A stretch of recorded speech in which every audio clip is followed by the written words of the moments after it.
Let's talk Rolex, because I don't know how you guys did it. Tell people about the monochrome Rolex prediction thing. We started in 2013, a bit with a prediction, in 2014 when Brice had joined us. He's a bit of a Photoshop wizard, so he was able to make mock-ups of what we were discussing actually. And at that year, I think we were talking about a new Sea Dweller, a new Pepsi GMT, and it was lots of wishful thinking that was translated into lovely Photoshop mock-ups. And we did those predictions that year, and we arrived for the first year that year at Basel, and the people of Rolex were like, "Did you guys have an insider?" We were like, "No, really? Of course not." We have had quite a few good ones that we predicted correctly. Daytonas, Pepsi, the Blue Milgauss, the return of the Sea Dweller 4000. Well, unfortunately only in the collection for 3 years, but still it was there.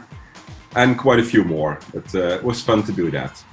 Well, look, I'm not here to stroke the ego, because, you know, we must maintain healthy banter and rivalry.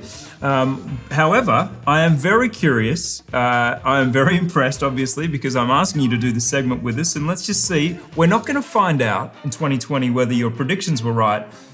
However, they might be held for 2021.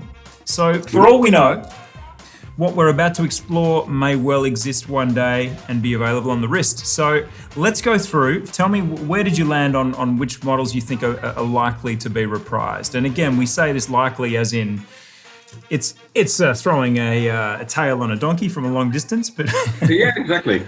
Well, one of the things, of course, you know, the Submariner will be probably get a new movement. Milgauss is something that we hope will be redone and a bit more in a vintage style.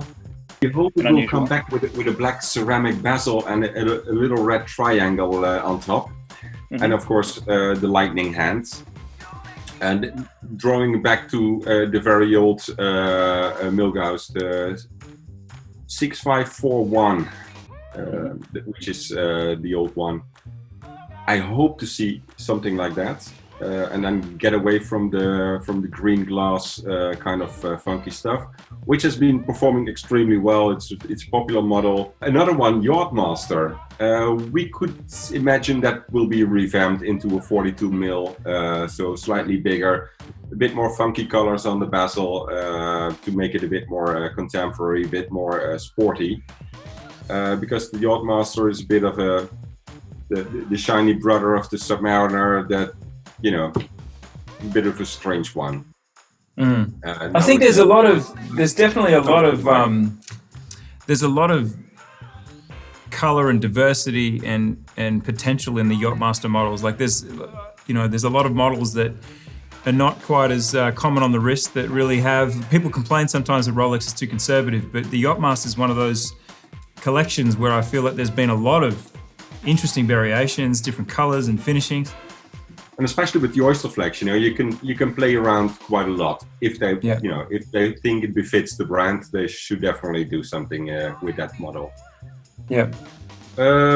Another prediction for this year was the steel and gold Daytona that did not come with a ceramic bezel yet. But it's a bit of a lame, you know, it's very likely to happen.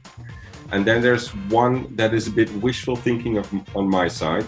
What's that? I love the Explorer 1. Explorer 1, you know, it's one of those lovely, always good watches. You know, it befits everything. It's super comfortable. It doesn't stand out. Doesn't shout for attention. It fits. But I would love to see a Polar edition with a wide dial. And we sort of predicted that 2-3 years ago, and since that year, we keep including it in the predictions until we get there. Just make it happen. It's manifestation, yes. I think it's called. Mr. Dufour, please do it. Well, I know he's a big Time+Tide viewer, so this could be the moment. If you are listening, Mr. Dufour, I would just take the Milgauss. Forget about the Explorer one. But either would be good. One of us will be happy. Frank, thank you very much for joining us and talking Rolex. You do have a suspiciously accurate record, so even if one of those happens, certainly I think that the Submariner with the new movement is a matter of time. The line extension of the Daytona is a matter of time, but the Milgauss in particular, I think, is a really creative and cool idea, especially with that bezel. We can dream, and we will dream, and we'll also dream of doing normal things like having a beer in the same room.